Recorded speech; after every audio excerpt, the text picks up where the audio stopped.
Bonjour à tous, bienvenue dans cette nouvelle vidéo. Alors comme annoncé dans la dernière vidéo sur les spéciales abonnés, je vous ai annoncé que je parlerai un peu des pièces d'occasion que je montais pour moi, pour mes clients ou que je ne monterai jamais sur un véhicule. Donc on va faire un peu le tour de toutes ces pièces. Donc j'en profite que justement j'ai toutes les pièces récupérées par la Twingo pour vous montrer plus ou moins ce qui est valable ou pas. À savoir que bien sûr je ne peux pas énumérer la voiture complète en pièces détachées, donc on passera au-dessus de différents éléments, de différents ensembles que je monte ou que je ne monte pas. Et sera passé en trois catégories du coup. Première catégorie, les pièces que je ne monterai jamais. Deuxième catégorie, les pièces d'occasion que je monterai que pour mes clients. Et troisième catégorie, les pièces que je suis susceptible de monter moi personnellement sur mon véhicule, tout simplement. Voilà, donc cette vidéo ne prend pas en compte les véhicules anciens, donc les restaurations, parce que bon, ceux qui font de la restauration, ils sont obligés d'aller rechercher des pièces détachées beaucoup plus anciennes, donc on va peut-être avoir la possibilité de monter des pièces que nous on ne monterait pas aujourd'hui sur des véhicules de tous les jours. Voilà, donc il faut vraiment faire la part des choses entre les véhicules de tous les jours et la restauration. Donc ici, ce qui nous concerne, c'est des véhicules qu'on a tendance à utiliser tous les jours et non pas la restauration. Voilà, petit point que je voulais bien préciser. Deuxième petite chose, sachez que cette vidéo ne concerne que mon point de vue à moi. Bien sûr, d'autres personnes font comme ils veulent. Bien sûr, chacun a ses opinions, chacun fait ce qu'il veut. Là, la vidéo concerne que mon point de vue à moi, par rapport à mon expérience. Et bien sûr, peut-être qu'il y a des personnes qui montreront des pièces d'occasion que moi je ne montrerai pas, ou vice versa. Voilà, chacun son point de vue, chacun son opinion. C'est juste qu'on a une petite communauté qui me suit depuis un moment. Donc je voulais partager ça avec vous. Vous êtes très nombreux à me contacter régulièrement. Donc voilà, je voulais faire ce petit point avec vous sur la pièce d'occasion. Vous savez très bien que j'aime bien récupérer, mettre des pièces de côté quand je peux et quand j'ai la place. Donc du coup, voilà, je trouve que cette vidéo est là et très bien faite pour expliquer cela. Voilà, donc sans plus attendre, on va faire le tour des différents points que j'ai énoncés juste avant. Donc j'ai laissé les pièces sur les établis avant de les ranger. Comme ça, je vais les survoler. Donc on fera le point sur les pièces que j'ai déjà à ma disposition aujourd'hui. Si vous avez des questions sur des pièces spécifiques que vous voulez me demander, vous mettez tout simplement dans les commentaires sous la vidéo. Puis je vous répondrai si moi je les monte ou si je ne les monte pas et pourquoi. Donc voilà, c'est parti pour plus ou moins parler des pièces qu'on va monter d'occasion sur les véhicules. Alors tout d'abord, 100% des pièces que je vais monter pour les clients, pour moi, ce sont les pièces de carrosserie tout simplement. Alors ça peut être une porte, ça peut être un pare-choc, ça peut être un berceau comme j'ai là pour la Twingo, un train arrière, ça peut être un pare-brise, un carreau, enfin voilà. Tout ce qui rassemble la carrosserie, en général, il n'y a pas de souci, vous pouvez remplacer par de l'occasion, que ce soit une aile, que ce soit un capot, enfin bref, même un calandre, je pense aussi même un radiateur. Donc tout ça, ce sont des pièces de carrosserie que vous pouvez remplacer sans problème. Voilà. Avant de lancer les différentes choses que je ne montrerai pas sur les véhicules, il y a une qui entre en bascule dans les catégories, c'est le pneumatique. Donc le pneumatique, c'est une pièce d'usure, mais on va pouvoir quand même remplacer ça par de l'occasion. C'est possible. Si vous tombez sur un bon train de pneus, vous pouvez largement monter ça sur votre véhicule, il n'y a pas de souci. Voilà. En règle générale, ce sont un élément qui sont d'occasion, qui sont pièces d'usure, mais qu'on peut quand même monter d'occasion. Voilà. Donc je vais prendre la caméra, on va se déplacer un petit peu, je vais faire le point avec vous de ce que je ne remplace pas. Donc c'est parti. Donc voilà, quelques pièces que je ne remonte pas ni pour mes clients, ni pour moi.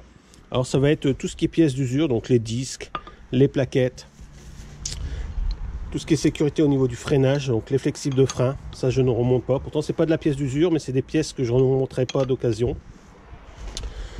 Le disque d'embrayage, mécanisme, buté, c'est pareil, ce sont des pièces que je ne remonterai pas d'occasion, hormis si je suis sûr que l'embrayage était quasiment neuf au moment du démontage, mais ça sera que personnel, ça sera que pour moi. S'il ne faut pas oublier que pour un client, il y a énormément de main-d'œuvre pour le remplacement d'un embrayage, donc remonter ça par un embrayage d'occasion, c'est pas logique. Donc je peux encore le faire pour moi, comme là sur le 2 litres 2, parce que l'embrayage est à moins de 5000 km, donc je sais, moi je le connais, le moteur, donc du coup je vais le remonter sur mon moteur, mais je ne le remonterai pas pour un client. Donc ici on a un support moteur, bon bah c'est pareil, ça vous pouvez le remplacer. Mais bon, ici moi il est détérioré, donc bien vérifier avant de remplacer la pièce qu'elle soit en bon état. Ici c'est pas le cas. Ensuite, les articulations, donc tout ce qui est rotule inférieure, rotule de direction, tout ça je ne monte pas en occasion. Toujours que ce soit pour moi ou pour un client, tout ce qui est rotule d'articulation, je remplace par du neuf. Voilà. Donc c'est pour ça que je vous parlais tout à l'heure de tout ce qui est voiture de restauration, parce que bon, on peut avoir des personnes qui vont récupérer quand ils font de la restauration des vieilles rotules pour pouvoir les remettre en état et les remonter sur des vieux véhicules. Ensuite, un petit peu du divers. Donc on a tout ce qui est triangle de suspension, donc hormis les rotules, ça on peut encore monter d'occasion. On peut aussi bien sûr remplacer les cylindres blocs par des neufs, donc du coup on a un ensemble qui est plus que correct. On peut voir ici les amortisseurs. Alors les amortisseurs c'est un peu plus délicat. Le ressort bien sûr vous pourrez en mettre un d'occasion, il n'y a pas de souci. En ce qui concerne la jambe de force, on va vraiment être sûr de son état, donc c'est à dire qu'elle soit super sec, propre. Bon ici c'est vraiment le cas, mais sinon c'est pas une chose que je vous conseille de mettre en occasion. Si peut-être pour vous, mais pas pour un client. Pour un client, on va monter du neuf. Hormis si lui, il ramène ses amortisseurs d'occasion, mais sinon, moi, je ne monte pas personnellement des pièces à moi pour un client. Hormis les ressorts. Donc les ressorts, c'est une très bonne chose en occasion. La jambe, bon, bah, c'est suivant, enfin l'amortisseur, c'est vraiment suivant son état. Arbre de transmission. Si en bon état, soufflez pas percé, tout ça, pas de souci, on monte d'occasion. Il n'y a vraiment pas de problème de ce côté-là. Crémailleur de direction, qu'on peut voir un peu derrière, là. Sans problème à monter, on remplace les soufflets de cadence si besoin, et par contre les rotules de direction seront changées automatiquement en ce qui me concerne. Que ce soit pour moi ou pour la clientèle, on change les rotules de direction. En ce qui concerne les biellettes axiales, bon bah ça sera suivant leur état, comme les soufflets. Ici on est sur la boîte à vitesse. Donc boîte à vitesse, pas de souci, on peut monter une boîte de vitesse d'occasion. Bien sûr, il faut savoir son état et d'où elle provient. Par contre, la butée qui est montée dessus sera changée automatiquement, que ce soit pour moi ou pour un client. Donc voilà, on se retrouve maintenant à l'établi. Donc les choses que je vais monter pour moi ou d'occasion, enfin bref, vous avez compris le principe. Donc tout ce qui est support moteur, on a dit, du moment que les cylindres blocs, tout ça, ils sont en bon état, il n'y a pas de souci, on monte donc d'occasion. Tout ce qui est flexible, donc ici c'est les flexibles tuyaux de clim, Durit, donc je pense au Durit comme celle-ci, hop, je vous le mets, voilà. Donc ça c'est d'occasion, on peut le monter aussi bien pour un client ou que pour sa personne. À savoir que maintenant dans les casses c'est coupé automatiquement, donc c'est-à-dire que quand ils reçoivent les véhicules, ils coupent les durites, ils coupent les tuyaux, donc tout ça vous aurez pas en casse. Il faut vraiment faire le particulier qui vend d'occasion pour avoir ces différents éléments. Poulie dumper, donc pas de souci, on peut monter d'occasion, suivant son état, c'est toujours pareil. Groupe clim, pas de souci. Ici on est sur un moyeu. Donc le moyeu, il peut être monté d'occasion, il n'y a pas de souci. Par contre, on n'enlève pas le roulement pour remonter sur un autre, ça ne fonctionne pas. Donc c'est soit l'ensemble complet parce qu'il est bon, mais on ne va pas dépareiller et retirer le roulement et le monter sur un autre moyeu pour refaire le sien. Donc une fois que le roulement est déposé, c'est fini. Donc des différents organes comme ceci, bon bah là il n'y a pas de souci, on change le joint torique. C'est une pièce qui est largement valable. Ici on part un peu sur l'électricité, on est sur les capteurs ABS. Donc c'est pareil, si on a des capteurs ABS en bon état, rien ne nous empêche de monter ça sur un véhicule ou sur celui d'un client. Ici on arrive sur des courroies d'accessoires. Alors ici on peut se rendre compte qu'ils sont super propres, tout ça. Mais voilà, c'est des pièces que moi je ne monterai pas d'occasion pour un client. Même si elle ressemble à... Enfin, même si elle peut être neuve là, on ne sait pas depuis combien de temps le véhicule a été à l'arrêt. Donc c'est du caoutchouc, ça s'use même sans travailler, ça vieillit. Donc du coup, on prend pas le risque, ça sera du neuf. Pièce d'usure, de toute façon c'est du consommable, donc ça on remplace par du neuf. Par contre, rien ne vous empêche de les mettre de côté, ça peut être très utile au moment d'un dépannage. Voilà, vous avez un véhicule à aller chercher parce qu'il a cassé sa courroie, ben voilà, vous en avez une sous le coude, vous pouvez aller chercher le véhicule et après faire le remplacement par une neuve. Donc le Durit, on en a parlé. Ce qui est capteur, donc ici on peut voir qu'on a un capteur, donc je reviendrai un petit peu après sur les autres. Donc capteur ici de PMH, donc c'est pareil, je vais monter ça sur mon véhicule mais je ne le montrerai pas sur un client. Si c'est pour un client, je remets un neuf, tout simplement. Par contre, ça peut être pour un client, ben, j'ai la pièce, je fais un test. La valise, ils me disent que c'est le capteur PMA. Je fais le test avec ma pièce d'occasion, ça fonctionne. J'ai plus qu'à commander un neuf et remplacer. Voilà. Donc ça peut être plus utile sur la pièce test que sur monter pour un client.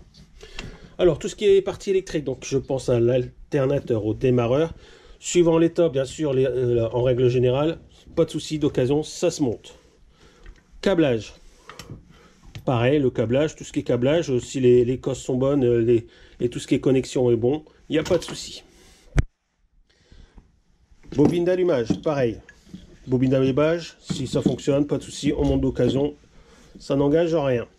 Ici, on est sur des pièces un peu plus techniques. Volet papillon avec moteur pas à pas qui sont intégrés dessus. Donc, pas de souci, on peut monter. Alors, c'est vrai qu'on pourrait se dire, ouais, mais ça peut lâcher dans le temps. Alors, c'est vrai, mais comme c'est des pièces qui coûtent un certain prix, bon voilà, vous allez remonter un ensemble qui fonctionne, vous êtes parti pour un moment. Tandis qu'aller chercher ça par un neuf, bon bah ça va tout de suite coûter un bras. Donc autant monter des pièces qui coûtent cher d'occasion, du moment qu'ils sont en bon état. C'est vrai que ça serait toujours mieux de partir sur du neuf, mais là c'est plutôt l'ordre de prix qui va faire la différence. Donc les étriers c'est pareil, oui je monte d'occasion. Plaquette de frein non, on a vu, ça bien sûr c'est de la pièce d'usure. Donc toujours pareil, vous démontez les étriers, bouchonnez-les tout de suite, laissez le liquide de frein dedans, ça évitera qu'ils prennent humidité et qu'ils grippent. Voilà. Pour revenir pour les organes électriques comme ça, si vous en avez à disponibilité, je vais vous faire voir tout de suite. Là, je faisais le point sur des démarreurs que j'ai en 2 litres et 2 litres 2. Donc c'est pareil, vous voyez, pourtant bah, c'était des démarreurs qui, enfin à part celui-là qui ne fonctionnait plus, mais le deuxième fonctionnait encore. Mais bah, je me suis aperçu, bah, voilà, qui était tout simplement, j'avais fait le point dessus, et que les charbons ils étaient morts, que le bobinage on avait pris bien un coup, bah, le deuxième est carrément fondu. Donc du coup, vous voyez, un démarreur qui pouvait encore fonctionner, mais sur le véhicule, il n'aurait pas fait longtemps. Donc assurez-vous que ce que vous remontez sur le véhicule du client soit en état. Voilà, ça ne sert à rien de lui faire facturer de la main d'œuvre, puis que dans 2 mois, il revient vous voir parce que son démarreur a cramé. Donc prenez le temps. Si vous montez de l'occasion, vérifiez un petit coup d'œil au charbon. Déjà, c'est la base. Voilà, si vous voyez ça, vous vous rendez bien compte que voilà, ça a pris cher, donc on ne va pas monter ça. Par contre, bon là, s'il y aurait eu encore un peu de charbon de moitié qui sortait, c'était encore un démarreur qui était viable. Donc toujours pareil, là on a un moyeu démonté, là on a la porte fusée, pareil, porte fusée, ici on est sur du Mercedes, c'est pareil. On peut monter d'occasion, on vérifie bien notre fusée si elle soit en bon état pour les nouveaux roulements. Pareil, ici roulement, on ne monte pas d'occasion, ni pour moi, ni pour le client, je ne monte pas de roulement d'occasion. Ça a déjà travaillé, le fait de les sortir, ils ont travaillé sur une fusée propre et bon voilà, leur monter sur un autre véhicule, c'est pas intéressant. Après, je sais qu'il y a des personnes qui le font, après chacun est libre de faire ce qu'il veut. Mais savoir que moi, je ne monte pas les roulements d'occasion.